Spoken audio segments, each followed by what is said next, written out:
হিন্দুদের পূজায় যদি তারা প্রসাদ পায়, সেটা কোনো মুসলমানকে দেয়, সেটা আমরা খেতে পারবো কি না?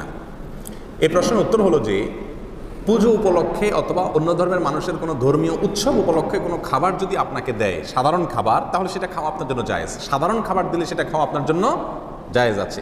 তারা যদি কোনো পশু জবে করে দেয়, যেহেতু মুশরিক হিন্দুরা, তাহলে সেটার গোশত আপনি খেতে পারবেন না। ফলমূল এ জাতীয় কোনো কিছু দিলে সেটা আপনি খেতে পারবেন। কিন্তু পূজার যে প্রসাদ, সেটা বিশেষ খাবার, সেটা মূলত দেবতার সামনে পেশ করা হয়ে থাকে।